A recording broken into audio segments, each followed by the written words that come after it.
Hey, good evening. It's John. I'm going for that rarity score again, playing Immaculate Grid. The videos are called Chasing the Rarity Score. I came up with that on my first day of doing this about a month ago, and I haven't moved away from it.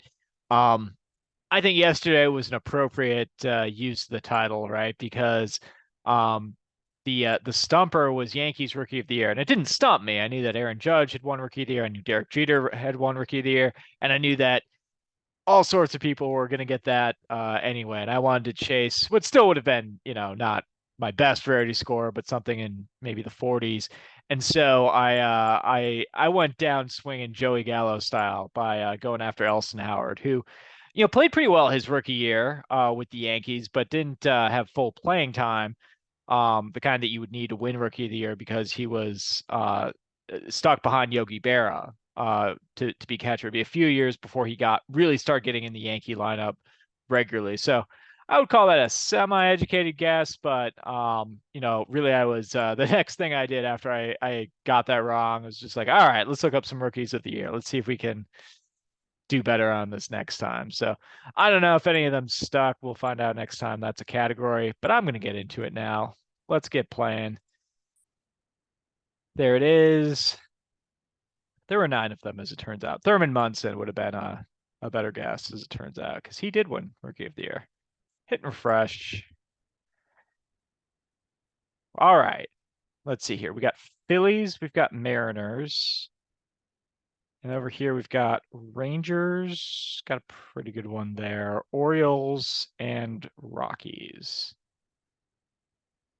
Jamie Moyer is going to work a lot. That's what I. Jamie Moyer works for this, and this. So maybe I'll save that one. And I don't think I want to use him with the Mariners. It would have been Orioles Rockies would have been a better one, but I think a lot of people are going to remember him with the Phillies and Mariners. So I'll just keep that in my back pocket. Is that he'll work anywhere here. I do have a good one here though. So I'll get started with Mr. Ruben Sierra. I've got a card of him in circa 2002 with the Mariners. It's or 03 tops, I think is the card. So I knew he played for the Mariners, and he definitely played for the Rangers. Got second in the MVP voting in 1989. Takes 0.6%. Off to an all right start.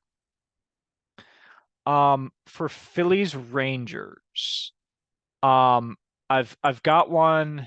I think the Diamondbacks were. I think I remember like seeing it with the Diamondbacks, and I didn't even know if it was a grid category. If I was just like, what am I gonna do if it's Phillies and Diamondbacks? Because if it's just gonna be Kurt Schilling, and everyone's gonna know that. But I thought, hey, we can go with the guy that Kurt Schilling was traded for. He's traded for a few people. The main portion of that deal was Vicente Padilla, who also played for the Rangers. So that's what I think I'll do here. Get it right, Vicente Padilla. All right, he takes under 1%. All right, now we've got ooh, I've got a good one here. Bill Hall briefly played for both teams. I've got a soft spot in my heart for Bill Hall. I've got a signed rookie card somewhere over there of Bill Hall. I really admired him. He kept changing positions for the Brewers. He had a couple really good years for the Crew, but even when he was down, he was one of my favorite guys to root for. So I will always be a big Bill Hall fan. Selecting him here. Oh, he goes less than point 0.1. That's that's pretty good. Um, let's see, Mariners and Rockies. Um, maybe that's where I go Moyer. Jeff Cirillo, also a Brewer, teammate of Bill Hall's in the second little bit of his career. He'll work for both teams. And then let's see, Phillies and Orioles. Yeah, because Moyer definitely played like a season for the Orioles. Ooh, I got a good one here. Let's see how this goes. See how many people know this. Dale Murphy's final season, he played with the expansion Rockies, and he played like a season in between, or season or two in between Atlanta and Colorado. So he'll work for this one. Oh, a lot of people got that. All right. You know what? Ron Gant might have been a better one there. Ron Gant might have been better. Um, let's. You know what? I'm gonna hit the 40 home run club and see if I can think of anyone else. Otherwise, I think Moyer here and yeah, I'm trying to think. Were there any St. Louis Browns turned Philadelphia Phillies? Ooh, ooh, I got a good one. I'm gonna once again credit Jessica Brand for getting me to think of this one. So she left a comment. She watches these videos, or at least watched the video the other day, which is kind of a thrill for me. I love following her on the app formerly known as Twitter. But the recommendation she gave was, hey, look at those early All Stars. Because if it's original teams, you'll be able to take advantage of you know the early All Star games. And a player that I kind of went down the rabbit hole on was a player. Let me make sure I get it right. I think it was Raleigh Hemsley. Yeah, that guy. So he was an all-star for the St. Louis Browns. And then I got him as playing for, in addition to that, playing for both Pittsburgh teams, or sorry, I mean both Pennsylvania teams. Wait, was that Raleigh that I looked up? Now I'm second guessing myself. I think it was. He was an all-star with the Browns and with Cleveland Indians and with the Yankees. Yeah, I think I'm remembering the right career. Woo! He goes way low. Thank you, Jessica. Appreciate that one. My wife might think I'm talking about her. She's also named Jessica. Love her very much. Let's see here. And now, so I haven't gone Moyer. Do I go Moyer here, or do I go Jeff Cirillo? And the answer is I'm going to go to the 40 home runs and just list out as many as I can. And then I'll come back and either go with Cirillo or Moyer or anyone else I thought of. I'm surprised Murphy got 4%. I didn't anticipate him being that popular for Phillies and Rockies. Maybe I should have gone with Moyer on that one. Um, or on Gant. Anyway, 40 homer seasons in Rockies history. There have been several. Um, I don't necessarily know that any are going to fall into the more obscure categories, and I think it's just going to be a matter of I think it'll be a lot of people, 10 to 20%, because it's a relatively new franchise. So there's a lot of options, but I don't think anyone's going to be like a 0.1% or anything like that. Um, Vinny Castilla did it 3 times in a row. And actually, I included in my book, hey, I get to make the plug, Baseball's Most Fun Frivolities, which is on Amazon, and the link will be in the description. I included a note in my final chapter, the best of the rest chapter, about how Vinny Castilla's traditional triple ground stats, the batting average, home runs, RBI, they were identical in 1995 and 1990. Sorry, 1996 and 1997 with, I was like 30, I think it was like 304, 40, 113, both years, exactly that. And then in 98, he had a big year. He hit 46 home runs in 98. So he'll work. Donnie Bichette hit 40 home runs once in 1995. Larry Walker hit 40 home runs once in his MVP season of 1997. Ellis Burks hit 40 home runs in the 96 season, which he placed fifth-ish, maybe better, maybe like third in the MVP voting. Yeah, huge year, 30-30, hit 340, big year. Ellis Burks might be the best one so far. Helton did it a couple times. Galarraga did it a couple times with the Rockies, and then at least I think once more with the Braves. Um, So once you're there, I don't think Holiday ever did it. Tulowitzki never did it. Arenado has done it a few times with Colorado. Carlos Gonzalez did it once. Um, Gonzalez was fairly recently. It was like 2015. So I think of the people I just listed, the most obscure is going to be Ellis Burks, but I still say he gets around 10%. Um, but that's a new enough team that I think I was able to knock them all out. We'll see if I missed anyone, but 2%. Okay, that's a lot better than I thought. I guess he hit just 40 and he just did it once. So, thing about Burks is that he was injured a lot. He probably would have been a Hall of Famer if he'd been averaging up, 150 games a year, but he just found himself on getting hurt a lot. Let's see. Orioles with 40 homer seasons, Brady Anderson in 1996, Chris Davis a couple times, Mark Trumbo one time, Nelson Cruz did it one time as a Baltimore Oriole. All of those are like within the last 10 years, except for Palmeiro. Um, let's see. Yeah, and I hit or I don't know if I mentioned Palmeiro. Palmeiro definitely did. Brady Anderson definitely did it. Eddie Murray never did it. Cal Ripken Jr. never did it. I don't believe any St. Louis Browns. I could be wrong about that. I don't think any St. Louis Browns got to 40, but I've got a pretty good one who did, and his season kind of got a eclipse. And to be honest, I don't know how to pronounce his name. It's either Gentili or Gentile. I've never actually heard his name said out loud. I think part of the reason I've never heard his name said out loud is he really only had like one huge year, and it was 1961. And if you know about the American League in 1961, it was easy to, kind of not be noticed when you've got Maris and Mantle chasing Babe Ruth's home run record. Um, they were number one and number two, Maris and Mantle, respectively, in the MVP voting, 61 and 54 home runs.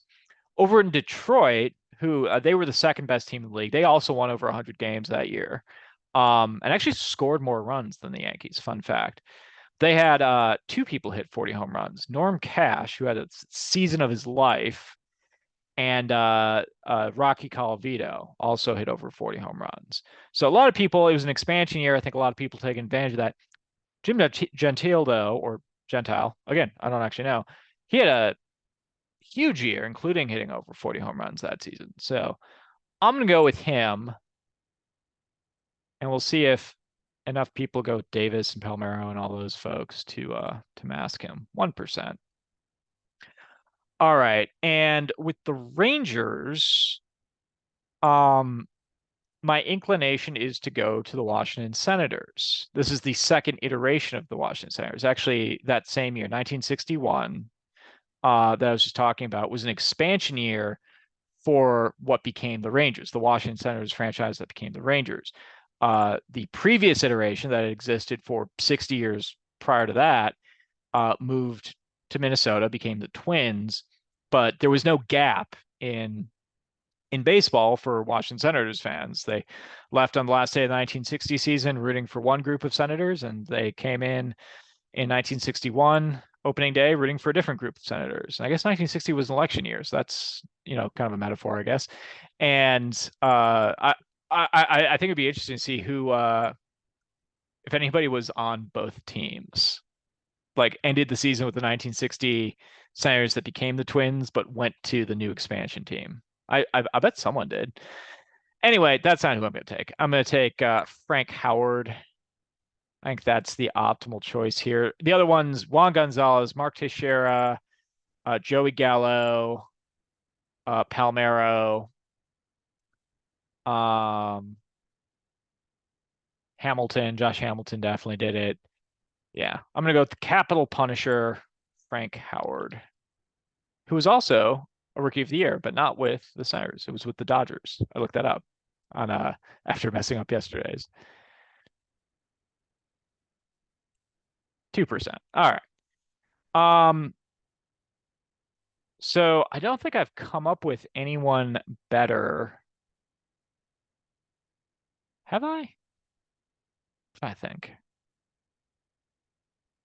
Seattle and Colorado. I've got Jeff Cirillo. I've got Jamie Moyer. I think Cirillo's gonna be more because I think just the fact that Moyer pitched with the Rockies at age 49 was kind of like a little news story for itself. I think it was his final year. I think it was 2012, and I think just the fact that he was still so old and still kicking, um, will make that one give that one some legs. I'm trying to think of how many people are going to remember that Cirillo. He had a couple of years. He's essentially traded, not essentially, he was traded from the Brewers to the Rockies prior to the 2000 season. I believe the Brewers acquired Jamie Wright and Henry Blanco in that trade. I think maybe Jimmy Haynes also. Um, so that's that swap. Cirillo plays 2 years with the Rockies, essentially replacing Vinny Castilla, who I referenced earlier, and then joins the Mariners, who had just won 116 games without like a prominent third baseman. Cirillo was awesome with the Brewers and continued to be a very good player. I think an all-star with the Rockies. But he was not good with the Mariners. He had a couple of rough years. Had a little bit of a resurgence after that with Milwaukee and as a role player. He came back to the Brewers and as a role player. He still lives in Seattle. Fun fact. Um, anyway, that's a lengthy description. I'm just sort of going around my Rockies and I can't come up. I'm not thinking of anyone. Did Quentin McCracken? He hits a lot of teams. He hits I think he might actually be a Mariner. Have like a little bit of time with the Mariners. I I like McCracken because he hits the Rockies, he hits the Diamondbacks, he hits the Devil Ray or the Rays. So that's like three of the four, 90s expansion teams. He never played for the Marlins, but I think he did play for the Mariners. I want to say he played like a season with the Mariners. Let's do it. Let's live dangerously. Let's be Joey Gallo. Ha! Got it. Rarity score of 11. I'm back. Um, so that must have. Oh wow.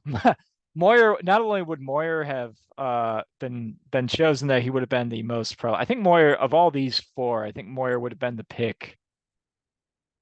He might have been the pick for here, but I think I was just sort of right that Moyer being as prominent as he was just for appearing in a Rockies uniform, maybe that's optimal because he only played like a season for Baltimore.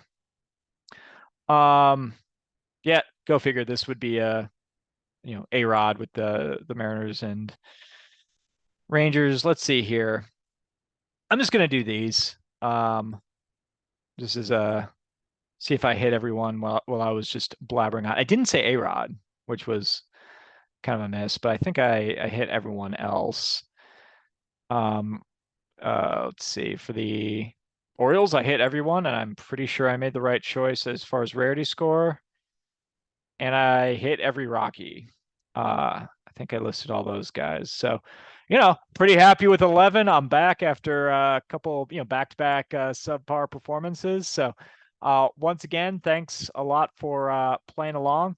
It's a lot more fun when you win, but hey, I enjoyed being humbled a little bit the last couple days. So, we'll be back at tomorrow night, and you have a great rest of your night.